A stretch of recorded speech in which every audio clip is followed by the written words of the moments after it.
Ayan, good morning. Today is July 16, 2024. So, gusto ko nang batiin yung partner ko, si Mokong Junior. Ayan, ang aking mind.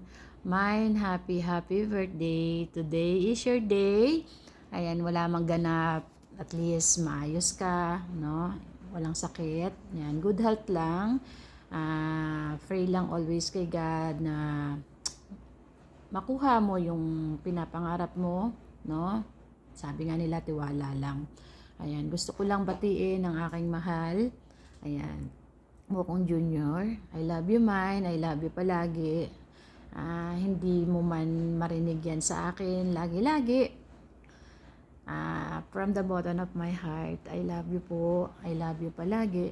Ayan, alam kong ikaw yung laging nauuna magbanggit niyan. Pero mine, siguro naman naparamdam ko sa'yo yung real love talaga, no? Nakasama mo ko, nakilala mo ko. So, dun pa lang siguro sana maramdaman mo na mahal kita.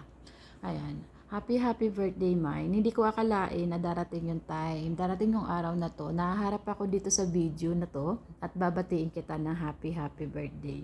Sa loob ng 10 taon na pagkakaibigan natin, never kitang nag-greet as ganito, no? Yung ganitong nagbibideo ako, humaharap sa camera para batiin ka. Ayan,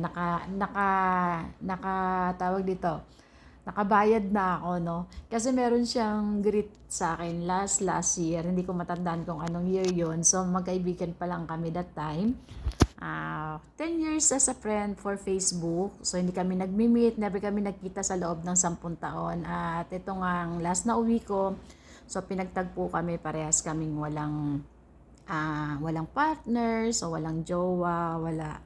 So, yun nga, sa loob ng 10 taon naman nakilala namin ang isa't isa sa pamamagitan ng chatting. Ayan, madalang man kaming nagbi-video call that time, pero active kami sa pagchat-chat. So, naputol man yun sandali, pero naging tuloy-tuloy ulit. Yun yung kwento ng aming relasyon. Ayan, naisi-share ko lang sa inyo mga kaimala kasi nakakatuwa lang.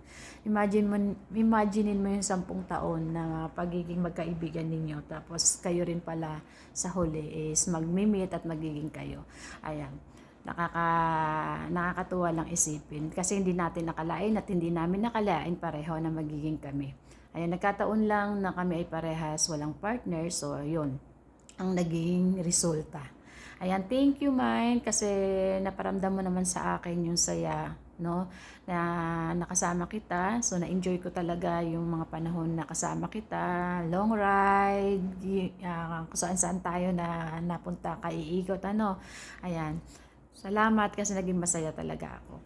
Wala mang ganap yung birthday mo ngayon, mine. This is it.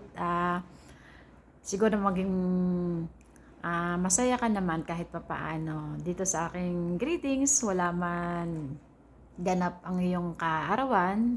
Ayan. Sana mapasaya kita sa ganitong paraan. Happy birthday, mind ko. I love you palagi. From the bottom of my heart. I love you po talaga. So, magtiwala ka lang sa akin. Malayo man ako sa'yo, malayo man tayo sa isa't isa. Magtiwala ka lang dahil love kita. Ayan, happy birthday, mind ko. At sana marami pang birthday ang dumating sa'yo, nakasama ako, hindi man tayo sa ngayon magkasama personally, at least sa ganitong paraan man lang maparamdam ko sa'yo na I love you po palagi. Happy birthday again! Ingat ko po ikaw palagi dyan at bawas-bawasan mo po yung pagiging tupakin mo dahil nakatagpo ka rin ng tupakin. Happy birthday and I love you po palagi. Mwah!